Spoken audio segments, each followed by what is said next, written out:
Allez, bonsoir public, heureux de vous retrouver dans le forum de Girondin TV. On va refaire l'actualité des Girondins de Bordeaux et du football avec Alain Baudron de Gold FM. Salut Alain. Salut Emmanuel, salut à toutes et à tous.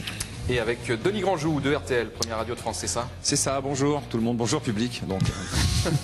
Heureux de te retrouver, mon cher Denis. Moi aussi, ouais, après quelques jours de vacances, ouais. Ah, Bon, la semaine il nous a dernière. manqué. Hein. Il nous a manqué la semaine dernière. On était avec Marius à ta place et on n'a pas ressorti la casserole d'or, tu sais, que cette petite tradition que nous avons dans le forum. Mais c'est pas la peine peut-être. C'était pas la peine. Bon, pour mémoire quand même. Oui, non, il faut quand même le rappeler. Pour Il faut le mémoire quand même, rappeler. c'était, tu avais, comment on dit, tu pensais que Bordeaux allait s'imposer par plus de 3 buts d'écart face à Brest. Hein, donc l'histoire t'a donné tort, mon cher Denis. Le souci, c'est que non mais je peux faire. On a le temps que je fasse un petit rectificatif. Depuis un petit moment, il y a une personne qui se fait passer pour moi et qui a fait la même chose sur RTL, qui avait annoncé la présence de la France. De l'équipe de France en finale de la Coupe du Monde avec ma voix. Et là, à l'image, apparemment, il serait venu ici aussi. Donc je demande à ce monsieur d'arrêter de se faire passer pour moi. Après, j'ai la ridicule, quoi. C'est donc un canular. C'est donc un canular, c'est totalement faux, bien sûr. On va passer un petit coup de fil à Interpol. Hein, Ouais, ça, il va falloir faire la recherche. C'est Laurent Gérard qui s'est installé dans ton corps. Oui, peut-être. Ouais. Dire que Bordeaux allait marquer 3 buts à Brest. Enfin, franchement, j'aurais jamais dit ça, quoi. Donc, ouais, je savais pas. Je savais pas que Canteloup te parodiait comme ça. Ah, si, ouais. Il te fait bien alors. Il y a pas mal de gens. C'est bien. Quoi, sur ta radio, oui, t'as raison, c'est plutôt Laurent Gérard. C'est Laurent Gérard. Attention à tout, là, attention. Ouais. Méfiance. Bon, on va revenir sur le match nul entre Monaco et Bordeaux.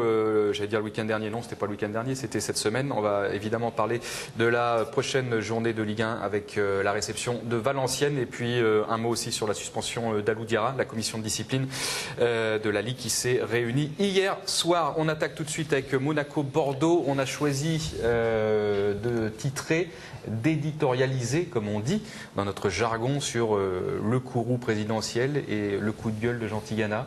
Ouais, dans le vif du sujet tout de suite. On commence par Jean Tigana qui, à l'issue de la rencontre, a stigmatisé certaines carences. Il a parlé de faute professionnelle.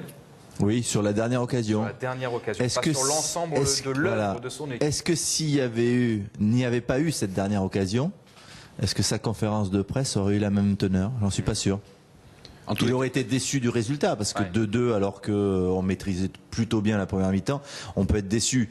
Mais s'il n'y a pas cette dernière occasion qui peut faire perdre le match, peut-être que Jean Tigana n'aurait pas poussé ce coup de gueule. En tout cas, c'est quand même un changement de ton pour Jean Tigana, qui nous a pas habitués à monter comme ça au créneau de façon assez véhémente. Bon, Jean-Louis Trio, à plusieurs reprises cette saison, quand même, il est venu devant les micros pour expliquer parfois son agacement par rapport au rendement de l'équipe. Là, je trouve que pour cette fois-là face à Monaco, c'est nouveau côté Jean Tigana. Il y a peut-être un changement de ton, même si lui nous dit que bon, la colère est passée.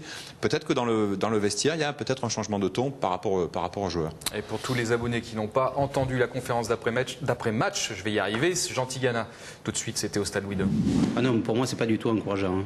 Je peux vous dire, je suis très déçu de ce match nul. Hein. Très déçu, surtout qu'à la fin, il y a encore une occasion nette. Il faut que Cédric nous fasse un miracle pour qu'on rentre avec un point. Ça, pour moi, c'est faute professionnelle. Après, on peut m'expliquer ce qu'on veut, mais c'est faute professionnelle. Cette dernière occasion, à haut niveau, c'est impossible.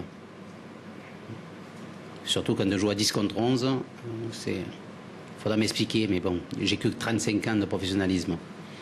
Alors, je sais que les jeunes, à temps en temps, ils veulent m'expliquer le football, mais ça, je n'arrive pas à comprendre. Content, hein? Ouais, les jeunes qui veulent m'expliquer le football, j'ai 35 ans de professionnalisme, bon, voilà. Je pense que c'est l'erreur de marquage de Lamine Sané sur ce long ballon. Alors c'est vrai que quand même à la décharge de Lamine Sané, c'est qu'il revenait de blessure. Il a peut-être pas eu le temps de se replacer, mais Mathieu Chalmé doit lui parler en lui disant attention, t'as quelqu'un derrière ton dos, marque-le de plus près. Je pense que ça manque de communication dans cette équipe. Ils se parlent pas. À Monaco, on avait la possibilité d'entendre les joueurs se parler. Le seul, parce qu'il n'y avait pas grand monde, le seul qu'on entendait, c'était Cédric Carasso. Les autres, on les entend pas. Peut-être ça manque aussi de dire, toi, tu dois faire ce marquage, recentre-toi, replace-toi. Il faut qu'ils se parlent. Mais c'est intéressant ce que dit Jean Tigana, en 2 secondes, parce qu'on va pas faire d'explication de texte. Alors effectivement, je suis d'accord avec Alain, c'est peut-être sur le coup du moment difficile qu'a passé Bordeaux. N'empêche qu'il met un petit tacle quand même à certains joueurs, sans les nommer.